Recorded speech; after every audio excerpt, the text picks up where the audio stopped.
কেমন লাগবে আপনার যখন আপনি জানতে পারলেন মহাবিশ্বের অন্য একটি গ্রহে হুবহু আপনার মতো একজন লোক বাস করছে। আপনি যা করছেন সেও ঠিক তাই করে যাচ্ছে। আপনার নাম এবং তার নামও একই এবং আপনাদের জন্ম সময়ও একই। চলুন তাহলে আজকের ভিডিওতে শুরু করি এমনই এক সায়েন্স ফিকশন গল্প।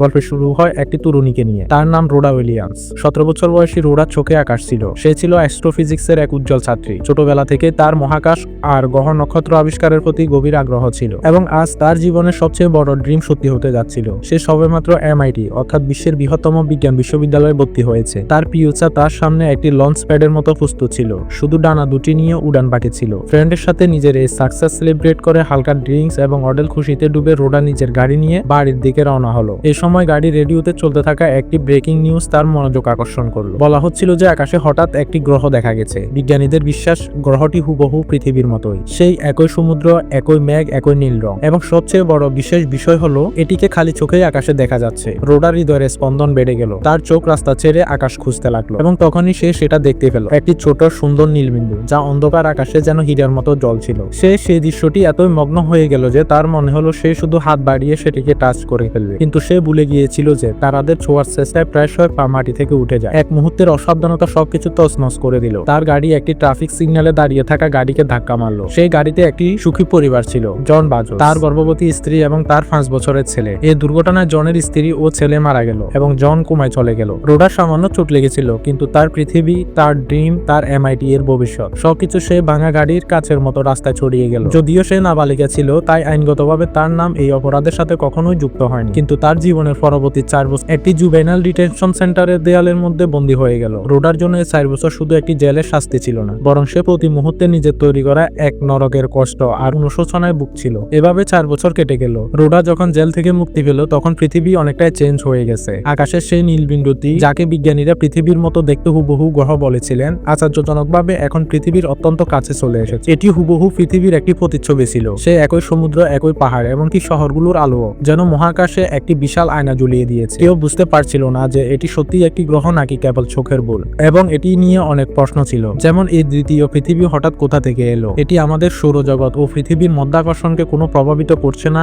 ইত্যাদি ইত্যাদি। যেখানে একদিকে বিজ্ঞানীরা এর দাদায় জড়িয়েছিলেন, সেখানে সাধারণ মানুষের মধ্যে এটিকে নিয়ে অন্যরকম উদ্দীপনা ছিল। তারা এটিকে একটি নাম দিয়েছিল সেকেন্ড আর্থ, কিন্তু রোডার জন্য সেই সেকেন্ড আর্থ ছিল একটি মানসিক আঘাত যা তাকে সেই রাতের দুর্ঘটনার কথা মনে করিয়ে দিত। রোডার প্যারেন্টস তাকে তার পুরনো জীবনে ফিরিয়ে আনতে চেয়েছিল, কিন্তু তাদের 17 বছরের স্বপ্ন দেখা মেয়েটি এখন আর ছিল না। এখন সে 21 বছরের এক শান্ত এবং ব্যঙ্গে পড়া মেয়ে, যার নিঃশ্বাসে শুধু অনুশোচনা মিশেছিল। সেই অনুশোচনা যেখানে নিজের কেরিয়ার নষ্ট হওয়ার চেয়ে একটি হাসি খুশি পরিবারকে ধ্বংস করে দেওয়ার বেশি ব্যথা ছিল। সে নিজেকে শাস্তি দিতে চেয়েছিল, তাই সে নিজের হাই স্কুলে একজন পরিচ্ছন্নতা কর্মী চাকরি নিল, যেখানে সে কখনো আকাশ ছোঁয়ার স্বপ্ন দেখছিল।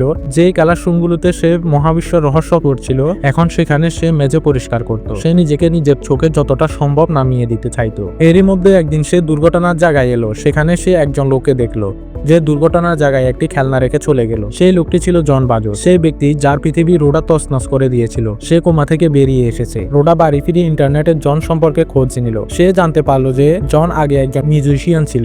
ইন্টারনেটে রোডা এটাও জানতে পারলো যে জনের দুর্ঘটনায় রোডার নাম ও পরিচয় প্রকাশ করা হয়নি, অর্থাৎ জন জানতো না যে তার দুর্ঘটনা ঘটানো মেয়েটি রোডা। অনুশোচনার বোঝা এখন রোডার পক্ষে আর বহন করা সম্ভব হচ্ছিল না। তার মনে হলো হয়তো ক্ষমা চাইলে তার মনে কিছুটা শান্তি মিলবে। সে জনের অ্যাড্রেস খুঁজে বের করলো এবং রাতের অন্ধকারে তাদের বাড়ি পৌঁছালো, কিন্তু দরজা ধাক্কা দেওয়ার সাহস পেল না। সে জানালা দিয়ে উকি মারলো এবং জনের সর্বনাশের একটি ঝলক দেখতে পেল। যে মানুষটির সঙ্গীতে একসময় জীবন উৎফুল্ল হতো, আর সে নিজে জীবন থেকে পরাজিত এবং মদের নেশায় ডুবেছিল। তার এই অবস্থা দেখে রোডার মন আরো বেশি বরাক্রান্ত হয়ে গেল। ক্ষমার শব্দগুলো বিষের মতো তার গলা আটকে গেল। সে সেখান থেকে একটি নির্জন জায়গায় চলে এলো, যেখানে বরফের পুরো চাদর বিছানো ছিল। সে নিজের কাপড় খুলে ফেললো এবং সেই বরফের উপর শুয়ে পড়লো, যেন নিজেকে মুছতে ফেলতে চাইছে। ঠান্ডা তার শরীরে কাটার মতো বিঁধতে লাগলো। তার ব্লাড জমে যেতে শুরু করলো, কিন্তু সে নড়লো না। সেই কেবল সে ঠান্ডায় কাতরাতে থাকলো এবং সেন্সলেস হয়ে গেল। পরের দিন সকালে যখন তার জ্ঞান ফিরল, তখন সে হাসপাতালের বিছানায় ছিল। তার বাবা মা তার পাশে ছিলেন, যারা রোডার চিন্তায় অস্থির ছিলেন, কিন্তু রোডা শুধু মরতে চেয়েছিল।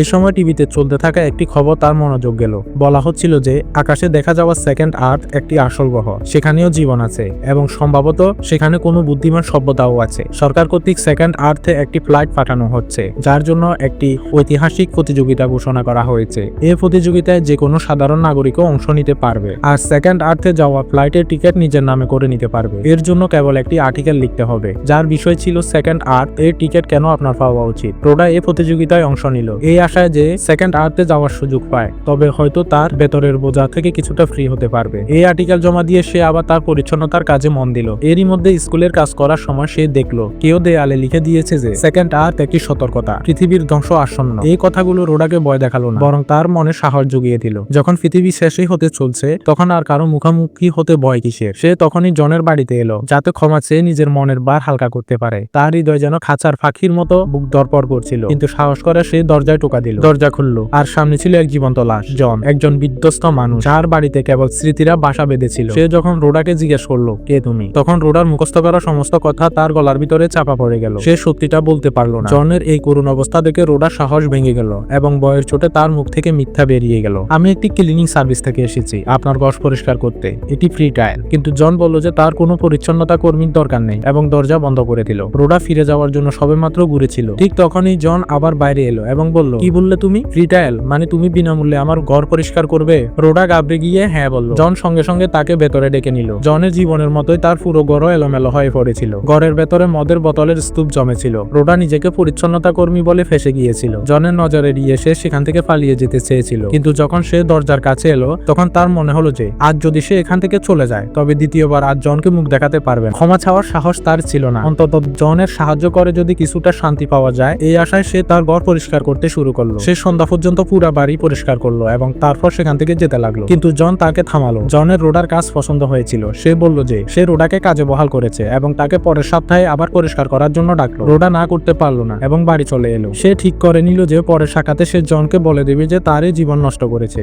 রোডা পুরো সপ্তাহে জনকে সত্যিটা বলার মহড়া দিতে থাকলো এবং তারপর সে দিনটি এলো যখন রোডা আবারও একবার জনের দরজায় টোকা দিল। জন দরজা খুলল, কিন্তু রোডাকে কিছু বলার সুযোগই দিল না এবং তাকে কাজ শুরু করতে বলে নিজের ঘরে চলে গেল। রোডা চুপচাপ নিজের কাজ শুরু করলো। কাজ শেষ হওয়ার পর যখন রোডা জনের কাছে এলো, হতাশে বসে থাকতে দেখে কিছু বলতে পারলো না। জন তাকে বলল যে সে রোডার জন্য চেক টেবিলে রেখে দিয়েছে। জন তাকে বলল যে সে রোডার জন্য চেকটি টেবিলে রেখে দিয়েছে, আর কেবল নিজের স্মৃতিতে ডুবে হতাশভাবে বসে রইল। রোডা চেক নিয়ে চলে এলো, কিন্তু তার জনের কাছ থেকে টাকা চায়নি, চেয়েছিল কেবল একটি ক্ষমা। এখন সে প্রতি সপ্তাহে তার বাড়িতে আসতে লাগলো।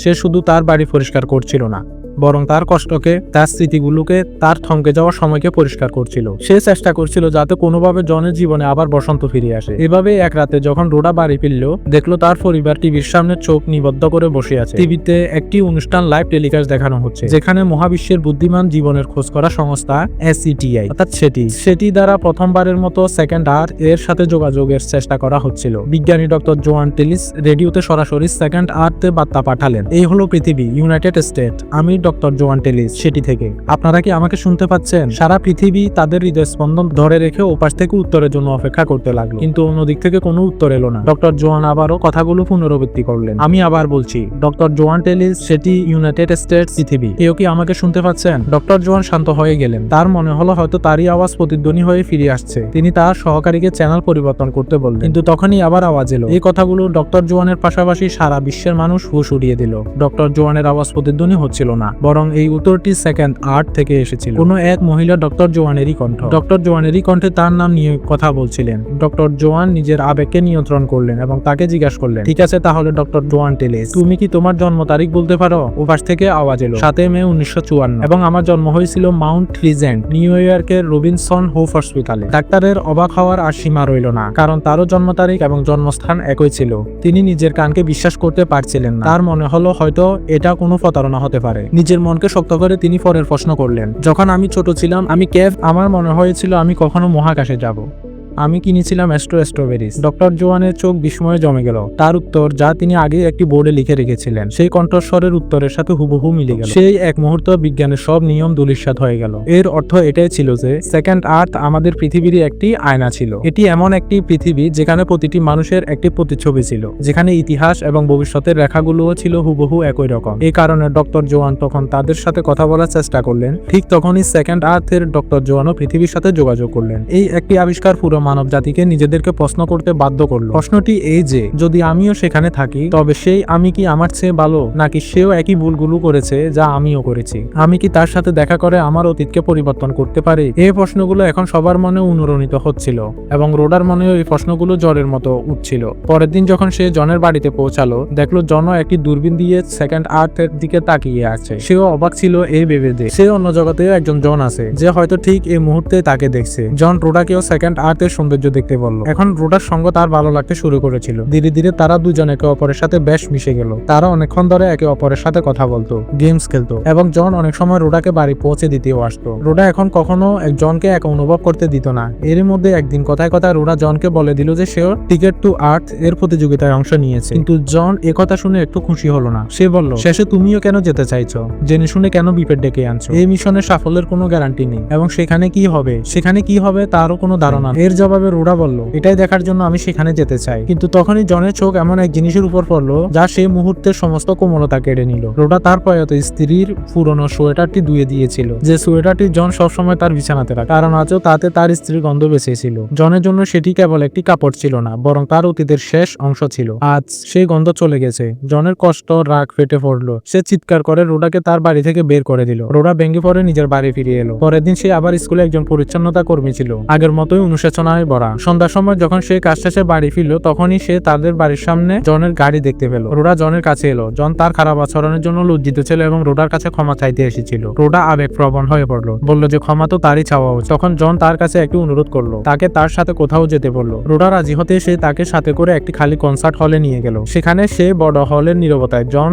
বেহালায় একটি সুর বাজালো। সেই সুর কেবল সঙ্গীত ছিল না, তা ছিল তার সমস্ত না বলা অনুভূতি, তার কষ্ট, তার আফসোস এবং সেই নতুন আশা যা রোডা তাকে দিয়েছিল। সেই সুর সব বলে দিল যা জনের মুখে কখনোই বলতে পারেনি। জন রোডাকে ভালোবাসতে শুরু করেছিল। সেই রাতে দুজন একে অপরের বাহুতে আশ্রয় নিল। জনকে খুশি করতে পেরে রোডার মন হালকা হয়ে গিয়েছে। পরের দিন সকালে সে খুশি মনে বাড়ি এলো। তখনই আরো একটি সুখবর তার দরজায় কড়া নাড়লো, যা শুনে তার চোখে জল ভরে গেল। সে টিকেট টু আর্ট প্রতিযোগিতায় জিতেছিল এবং টিকেট তার বাড়ি পৌঁছে দিয়েছিল। সে সেকেন্ড আর্টে যাওয়ার প্রথম মানুষ হতে যাচ্ছিল। রোডা খুব খুশি ছিল। তারাদের ছোঁয়ার স্বপ্ন তার পূরণ হতে যাচ্ছে। নিজের এই আনন্দ জনের সাথে ভাগ করে নিতে সে তার বাড়িতে এলো। যখন সে দুঃখফুক করা হৃদয়ে জনকে জানালো যে সেকেন্ড আর্থে টিকেট জিতেছে, তখন জনের মুখে এক মুহূর্তের জন্য নীরবতা ছেয়ে গেল। এটা আনন্দ ছিল না, ছিল একটা ধাক্কা। সে রোডাকে ভালোবাসতে শুরু করেছিল, আবার জুড়ে দেওয়ার স্বপ্ন দেখতে শুরু করেছিল। আর এখন রোডা তাকে ছেড়ে চলে যাচ্ছে। তবুও সে মুখে একটি কৃত্রিম হাসি এনে তার জয় উদযাপন করতে শুরু করলো। সে নিজের হাতে রোডার জন্য রাতের খাবার তৈরি করলো, কিন্তু সেই উদযাপনে আনন্দ কম এবং হারানোর ভয় বেশি ছিল। অবশেষে জনের ধৈর্য বাদ ভেঙে গেল। সে রোডার হাত ধরে বলল, রোডা চেও না প্লিজ, আমি জীবনে আবার একা হয়ে যাব। রোডা তবুও যেতে চাইছিল। সে জনকে বোঝাতে লাগলো যে সে এখানে থাকতে পারবে না, কিন্তু জন রোডার কাছে কাকুতি মিনতি করতে লাগলো। জনের চোখে সেই কষ্ট দেখে রোডার মন খারাপ হয়ে গেল। সে বলল, ঠিক আছে, আমি থেকে যাব, কিন্তু তার আগে তোমাকে একটি গল্প শুনতে হবে। সেই গল্প শোনার পরও যদি তুমি চাও যে আমি তোমার সাথে থাকি, তাহলে আমি তোমাকে ছেড়ে কখনো যাব না। এবং তারপর রোডা তার বুকের গভীরে লুকিয়ে থাকা সে ক্ষতটি খুঁড়তে শুরু করলো, যা সে 4 বছর ধরে লুকিয়ে রেখেছিল। সে একটি গল্পের মাধ্যমে জনকে তার সত্যটা জানালো যে কিভাবে একটি মেয়ে আকাশে একটি নীল বিন্দু দেখে মগ্ন হয়ে গিয়েছিল এবং তার দ্বারা এমন একটি ভুল হয়েছিল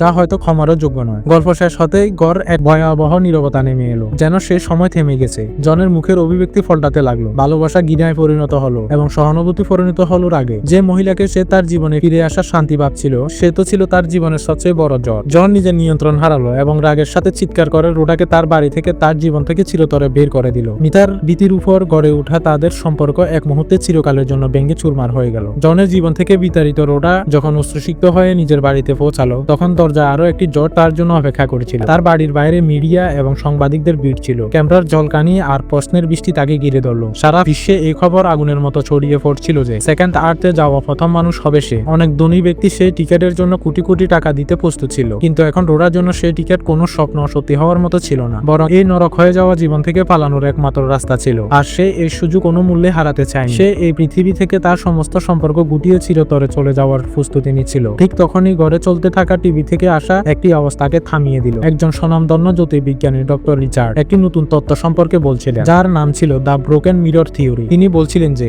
এতদিন এটাই মনে করা হতো যে সেকেন্ড আর্থ আমাদের পৃথিবীর একটি হুবহু আয়না, যেখানে প্রতিটি ঘটনা, প্রতিটি মানুষ, প্রতিটি মুহূর্ত ঠিক আমাদের মতোই। কিন্তু কি হবে যদি কোনো মুহূর্তে দুটি পৃথিবীর তালমিল ভেঙে যায়? যেমন কেউ যদি কখনো একটি পদক্ষেপ অন্যদিকে রাখে, বা কেউ যদি একটি শব্দ কম বলে, সেই ছোট পার্থক্যটাও ধীরে ধীরে পুরো সময়রেখা বদলে দিতে পারে এবং তখনই সেই জগতে ঘটতে থাকা সমস্ত ঘটনা সম্পূর্ণ আলাদা হতে শুরু করবে। এই কথাগুলো রোডা রোডার মন যেন একটি বিস্ফোরণের মতো অনুরিত হলো। এক মুহূর্তের জন্য তার মনে হলো যেন সে বাঁচার একটি কারণ খুঁজে পেয়েছে। সে এক মুহূর্ত না ভেবে পাগলের মতো জনের বাড়ির দিকে ছুটলো। সে দরজায় টোকা দিল, তারপর আঘাত করতে শুরু করলো। সে চিৎকার করে জনের কাছে শুধু একটি শেষবারের মতো কথা বলার জন্য ভিক্ষা চাইলো। ভেতর থেকে জনের ঘৃণা ভরা আওয়াজ এলো, যা তাকে সেখান থেকে চলে যেতে বলছিল। কিন্তু আজ রোডা হার মানার পাত্রী ছিল না। সে জানালা দিয়ে তার বাড়িতে ঢুকে গেল। জন যখন তাকে তার ঘরের ভেতরে দেখলো, তখন তার সমস্ত কষ্ট, সমস্ত রাগ একসাথে বাইরে এলো। সে ফুসুর মতো রোডার উপর ঝাঁপিয়ে পড়ল এবং তার গলা টিপে ধরতে লাগলো। রোডা নিজেকে বাঁচানোর চেষ্টা পর্যন্ত করলো না। সে সোজা জনের চোখের দিকে তাকিয়ে শুধু বলল, একবার আমার কথা শোনো, তারপর চাইলে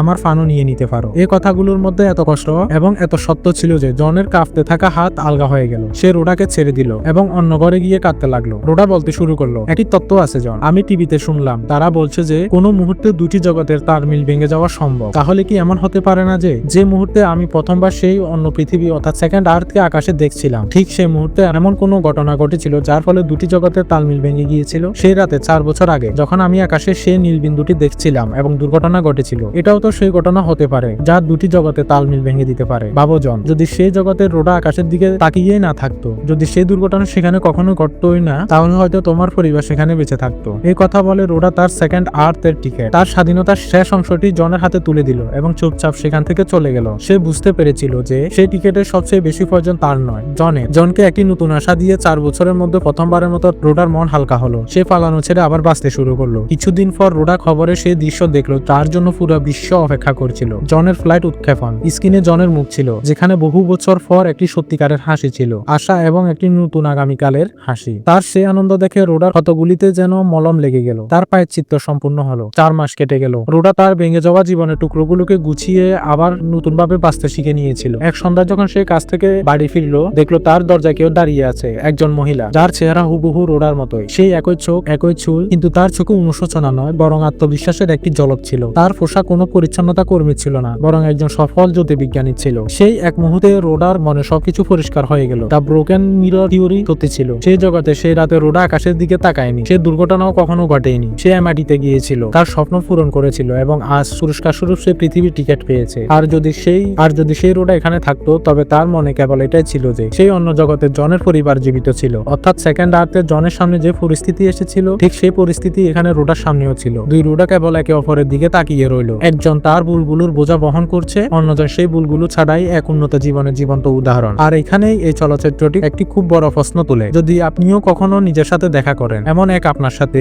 যে সেই ভুলগুলো করেনি যা আপনি করেছেন, তাহলে আপনি কি তার মুখোমুখি হতে পারবেন? এর উত্তর হয়তো কারো কাছে নেই, এবং তাই আমাদের চিন্তার মতোই এই গল্পটির এখানে শেষ হয়ে যায়। বন্ধুরা, আশা করি মনকে ছুঁয়ে যাওয়া এই গল্পটি আপনাদের অবশ্যই ভালো লেগেছে। এমন সোর্সফুল সিনেমাগুলোর গল্প দেখতে থাকার জন্য দয়া করে আমাদের ভিডিওটি লাইক করুন এবং চ্যানেলটি সাবস্ক্রাইব